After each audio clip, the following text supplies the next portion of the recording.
بسم الله الرحمن الرحيم. اسمحوا لي حضراتكم أتكلم النهارده عن نادي الزمالك، ليس بصفتي مشجع لنادي الزمالك ولا عضوا بالجمعية العمومية لنادي الزمالك، ولكن بصفتي مصري رياضي حب كل الأندية الشعبية، الأهلي والزمالك والإسماعيلي. نادي الزمالك حاليا بيمر بأزمة قوية جدا، قد تكون سلسلة من الأزمات الطاحنة التي يتعرض لها نادي الزمالك، ويضرب رقم قياسي في تعرضه للتحديات.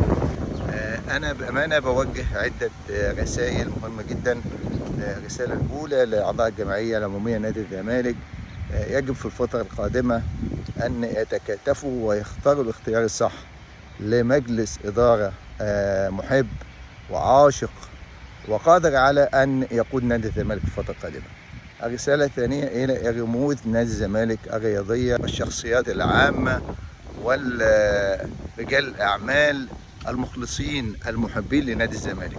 الرسالة الثالثة هي دولتنا المصرية وقيادتها السياسية فخامة الرئيس عبد الفتاح السيسي، اللي دايما بيقف جنب كل رموز الدولة المصرية.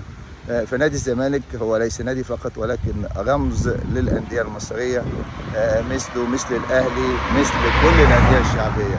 وأنا واثق أن فخامة الرئيس والدولة المصرية متمثلة في أجهزة الشباب والرياضة وكل الأجهزة المصرية لن تترك نادي الزمالك يمر بهذه الكبوة دون أن يرجع تاني وأن يعود تاني قوي كما كان، لأن نادي الزمالك النادي الأهلي وكل الأندية الشعبية هي رموز مثل محمد صلاح، رموز أندية بتمثلنا في الخارج، لها شعبية في جميع أنحاء الوطن العربي وفي أفريقيا وفي مصر وفي العالم أجمع.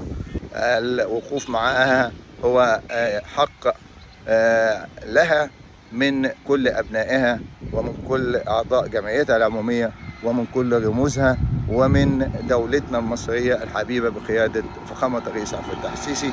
تحياتي لحضرتك.